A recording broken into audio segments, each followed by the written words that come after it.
Hi, I'm Jen Uren with More Mommy Moments, and today I want to show you how you can use Plan to Eat to do some batch cooking and put food into your freezer and then use the freezer component to plan out your menus later.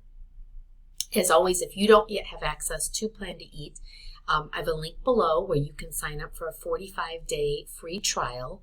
No credit card is required to activate the trial, and it's a great way to get almost 6 weeks to experience and use Plan to Eat and discover what a powerful tool it is when it comes to planning your meals and your menus. So we're going to come in here and we're going to plan a batch cooking day. And so what we're going to do is we're going to go down here to our main dishes, and we are going to just figure out what are the meals that we're going to start to prepare. So let's just go through, and we're going to put all of these on one day. Let's put them all on Saturday because we're just going to make them all that day. And so it doesn't matter what meal we're making them for because we know this is going to generate our shopping list. This is going to generate our list of everything that we need for that day, and then we are going to use this and create our meals and get them all ready for the freezer.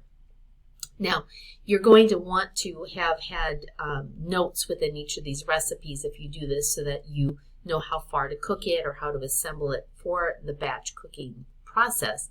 But for our purpose today, I'm simply going to add them over here and show you how we would do this. So once they're in here, and once you have shopped your list, you would create your shopping list here, and we would set the date range to be August 15th. So you would see everything that you needed for that particular day. You would go through all the steps we've gone through before.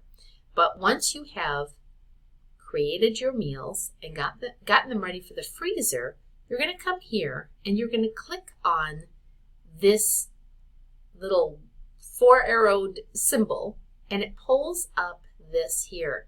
And you see this? Add to freezer. You're going to add that to the freezer.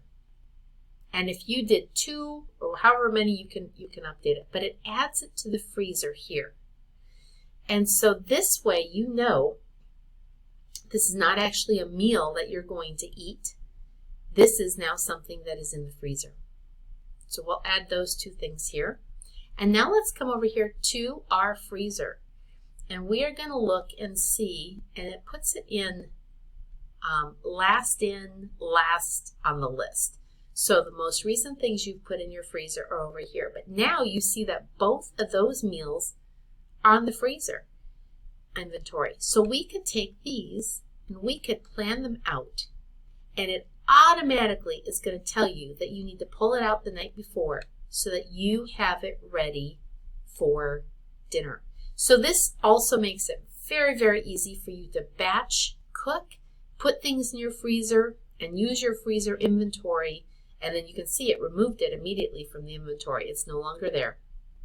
So had we put in, let's experiment here. If we put in classic goulash and we add it to the freezer and we tell it that we have 2 meals, and we go over here, and then we see there's our classic goulash, and it shows that we have 2. So if I plan one of those, it now changes the quantity over here to 1 until I plan that one, and then it will remove it from the freezer. So you can use Plan to Eat in so many different ways. It is user-friendly. It makes everything so much easier to work with. But that is how you would do batch cooking to stock your freezer.